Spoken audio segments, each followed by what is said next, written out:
Good morning ladies and gentlemen, welcome back again to my YouTube channel. My name is Kevin Saili. Pada YouTube channel ini teman-teman akan menemukan informasi menarik seputaran technical analysis untuk cryptocurrency. So if you guys like crypto, make sure to hit the subscribe button and don't forget to leave your thumbs up kalau kalian suka dengan konten yang saya bahas pada video ini. Anyway, kita akan membahas tentang pergerakan Bitcoin karena Bitcoin nyatanya close di atas dengan penguatan yang cukup signifikan. Jadi kita akan bahas lebih lengkap di dalam video ini. Nah, pertama saya pengen kasih update dulu ke teman-teman bahwa ini sebenarnya review sih atau reminder. Jadi sekarang posisi RSI ada di Coba sini ditonton ya, sebentar itu di kisaran 49%, tapi market itu berada di sini. Sementara kondisi sebelumnya RSI di 51%, kalian lihat marketnya di sini. Artinya bagi RSI sendiri menunjukkan bahwa ini adalah potensi bottom gitu. Oke, stop sampai di sini ya. Jadi seperti yang sudah saya ceritakan juga ke teman-teman, pullback is a must ya, FOMO is real. Maksudnya tuh gini guys. Jadi kalau misalkan kalian ngelihat market blown up kayak gini, terus kalian entry di sini, nah itu adalah FOMO. Oke, jadi bukan bull trap, beda loh. Kalau bull trap itu adalah kondisi ketika market itu menunjukkan sisi kondisi kayak gini. Misalkan contoh ya, let's say market squeeze ya, membentuk misalkan bull pennant gitu. Sebut saja bull pennant lah ya dari pergerakan terakhir. Nah, pada saat dia terjadi breakout kayak gini, lalu dia tiba-tiba balik ke dalam, nah ini yang kita consider sebagai bull trap. Oke, nah ini yang kita katakan sebagai bull trap. Tapi kalau misalkan kondisi kayak gini, ini kan trennya clearly dia breakout ya. Clear banget dia breakout, dia menguat. Terus kalian masuk pada saat marketnya sudah di sini atau di sini atau mungkin di sini. Ya, itu jelas yang namanya FOMO atau fear of missing out. Kalian mungkin takut ketinggalan marketnya tiba-tiba lompat sampai 42.000, 45.000, 47.000. Nah, itu yang dimaksud dengan FOMO. Oke, saya harap teman-teman paham dan bisa membedakan ya. Nah, karena gini loh guys, kalau misalkan market dalam kondisi uptrend ya, pullback itu harus ada. Kemarin sudah saya jelaskan bahwa si market itu harus membentuk yang namanya bagi RSI. Sebentar ya. Jadi kemarin saya jelasin mana tuh di bagian mana ya, saya lupa. Iya. Pullback is a must ya. Ini kalau nggak salah saya kasih penjelasan bahwa kondisi market itu dia harus membentuk yang namanya higher low guys. Jadi kalau misalkan let's say ini saya turunin time frame biar kita sesuaikan dulu ya.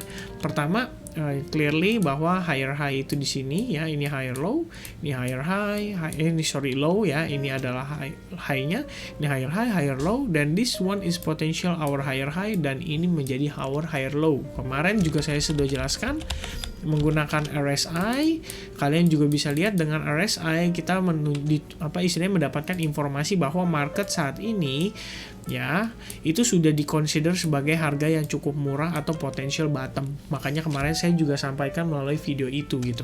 Jadi pada saat market rebound, oke, berarti kita confirm di sini bahwa ini memang sudah terbentuk higher low-nya kita di kisaran area ini gitu ya.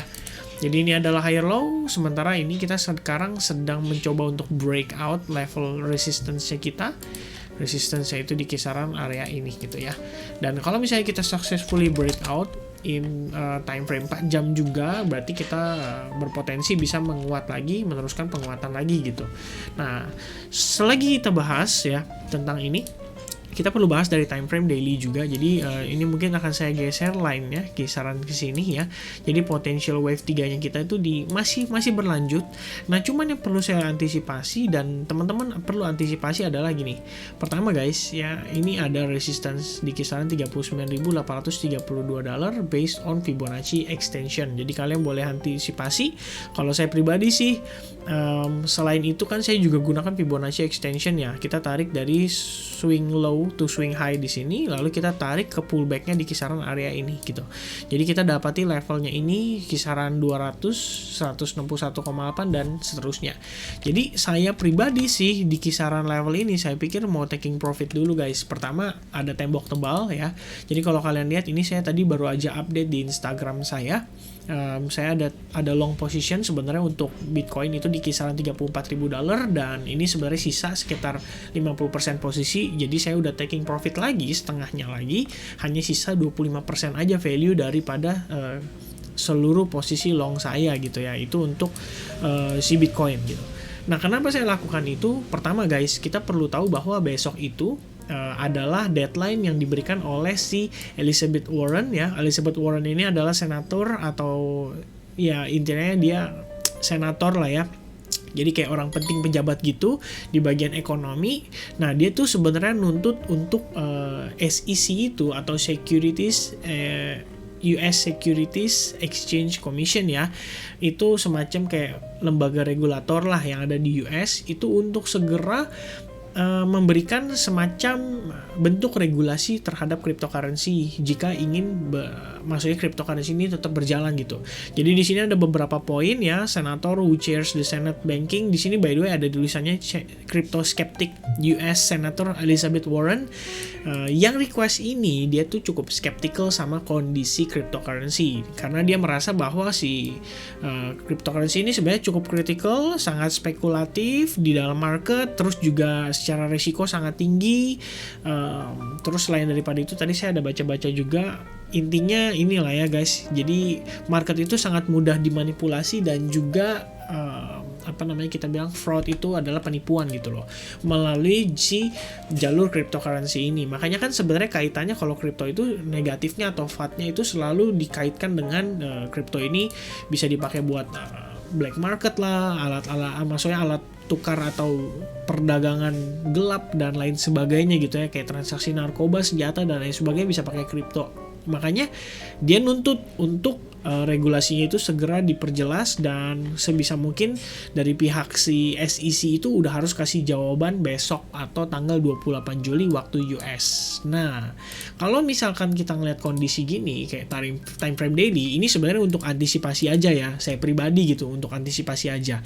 Pertama guys, kalian lihat ya, ini udah 1, 2, 3, 4, 5, 6, 7 ya, bahkan kalau sampai hari ini close-nya kayak gini juga, itu berarti 8 hari berturut-turut candle hijau atau candle penguatan. Kita memang sudah ngelihat ada namanya koreksi atau pullback di time frame kecil gitu ya, kayak 4 jam gitu. Ini udah clear banget kita dapat pullback ya kan di kisaran area ini pullback, dan pullback overallnya menurut saya masih oke, karena kalau kita tarik ke time frame 4 jam ya dari penguatan ini pullbacknya paling cuma 50%, 40%, dan setelah itu kita rebound lagi. Seller exhausted, kehabisan napas atau power di sana gitu, dan kita ngelihat rebound yang cukup signifikan. Kalau misalnya lihat dari time frame 1 jam sih lebih kelihatan jelas ya progresnya gitu. Ketika dia ketahan, udah nggak mampu create lower low, di sini kelihatan udah mulai kepantul. Nah ini sebenarnya entry point kita nih, last retest ya. Begitu dia hijau, ini kalian boleh entry kalau misalkan kalian daily trader gitu. Maksudnya intraday trader kita bilangnya. Nah, makanya untuk time frame kecil ini kita sudah kelihatan progresnya, patternnya, dia udah create higher high, higher low, higher high, higher low. Cuman kalau untuk time frame daily kita belum lihat yang namanya pullbacknya ini guys. Ini yang saya selalu pribadi khawatirkan akan terjadi dalam waktu dekat gitu ya. Jadi kalau misalkan ini merupakan ABC correction, let's say ini adalah ini adalah A ya, ini adalah B correctionnya kita ya, ini adalah C correctionnya kita, maka ada aja potensi bahwa ini sebenarnya kita lagi membentuk wave kelima kita ya, sebelum akhirnya bigger ABC correction ya. Bigger ABC correctionnya itu berarti cenderung untuk ke arah wave 4-nya kita yang lebih besar di time frame daily ini gitu ya. Balik lagi kalau misalnya ngelihat dari Elliott Wave Theory, kalian boleh perjelas dengan cara kalian searching di Google aja, cari image tentang Elliott Wave Theory ya. By the end of the fifth wave kita pasti akan ngelihat yang namanya ABC correction, dan ABC correction itu bisa jadi kayak gini kurang lebih kondisinya guys ya. Ini mungkin ini kayak wave 1-nya, wave 2 nih sekarang, terus wave 3, mungkin kita kepantul lagi wave 4. Nah, terus sebelum besok closing nih, kita mungkin ngelihat dia membuat euforia supaya close di atas level itu, dan ada potensi koreksi. Ini baru pribadi, baru spekulasi aja guys ya. Jadi please diingat ini hanya spekulasi. Kalau misalkan benar terjadi koreksi, dan kalian perlu antisipasi di level $35.000 sampai di Fibonacci-nya kita coba tarik. Nah, kisaran kurang lebih $34.900 atau Fibonacci 50%. Oke, kurang lebih itu sementara yang bisa saya update. Sementara untuk bagian topnya, kalau saya lihat sih as long as kita bisa break level ini, harusnya kita bisa cukup penguatan ya sampai kisaran level-level berikutnya. Oke, itu aja update seputaran Bitcoin. I'll see you guys again in the next update. Cheers.